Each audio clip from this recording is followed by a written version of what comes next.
আমাদের বাংলাদেশের রাজনীতিটা যদি এমন হতো, একে অন্যের প্রতি সহনশীল, প্রতিহিংসা রাজনীতি থাকবে না, মানুষের কল্যাণে কাজ করা কিংবা রাজনৈতিক ব্যক্তিবর্গরা যারা আছেন তারা কোনো প্রকার জুলুম অত্যাচার মানুষের প্রতি না করা, তাহলে দেশটা খুব ভালো চলতেন, সুশৃঙ্খলভাবে চলতেন বলে আমরা মনে করি।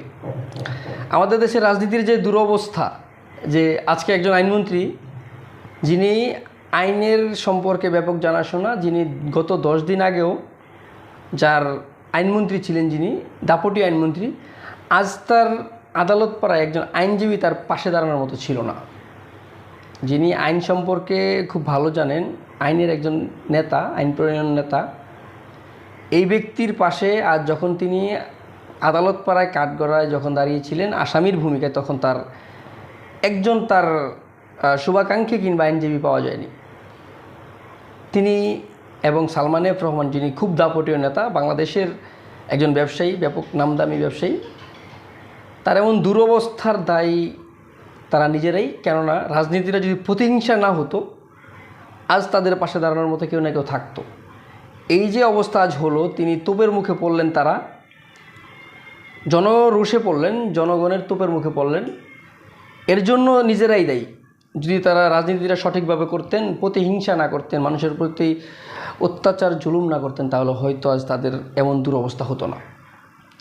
রাজনীতিটা হোক মানুষের কল্যাণে, রাজনীতিটা হোক দেশের কল্যাণে।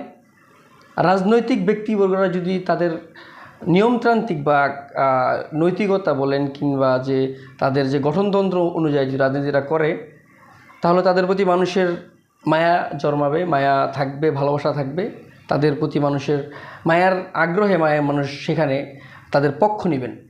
আজ যে ওনারা যে তোপের মুখে পড়লেন, যা তাদের পাশে থাকার মতো, কেননা যারা কয়দিন আগে দেশটা চালাতেন তাদের এমন দুরবস্থায় তাদের পাশে আজ একজন আইনজীবী পাওয়া যায়নি। শুধু আইনজীবী না, তাদের কোনো শুভাকাঙ্ক্ষী ছিল না।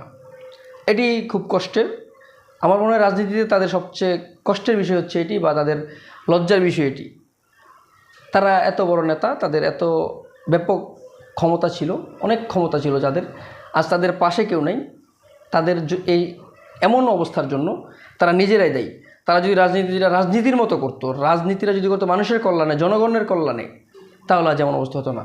আমরা একটি প্রতিহিংসা মুক্ত এবং মানুষের প্রতি সহনশীল একটি রাজনীতি চাই, যে রাজনীতিতে মানুষের কল্যাণে থাকবে, যে রাজনীতিতে সমাজের উপকার হবে, যে রাজনীতিতে আমরা নিজেদের চাহিদা পাবো, আমাদের মৌলিক অধিকার পাবো, এমন একটা রাজনীতির পরিবেশ আমরা চাই।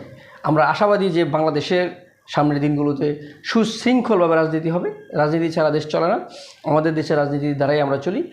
রাজনৈতিক ব্যক্তিবর্গদের কাছে আমাদের দাবি যে আপনারা সুশৃঙ্খলভাবে দেশের কল্যাণে, মানুষের কল্যাণে, জনগণের চিন্তায় আপনারা রাজনীতি করবেন, তাহলে আজ আপনাদের এমন তোপের মুখে পড়া লাগবে না। আমরা এটি দেখে অনেকটা আমরা বুঝতে পারি যে রাজনীতির সামনের পরিবেশ কী হতে পারে। তবে মানুষের এটা থেকে শিক্ষা নেওয়া উচিত বলে আমরা মনে করি।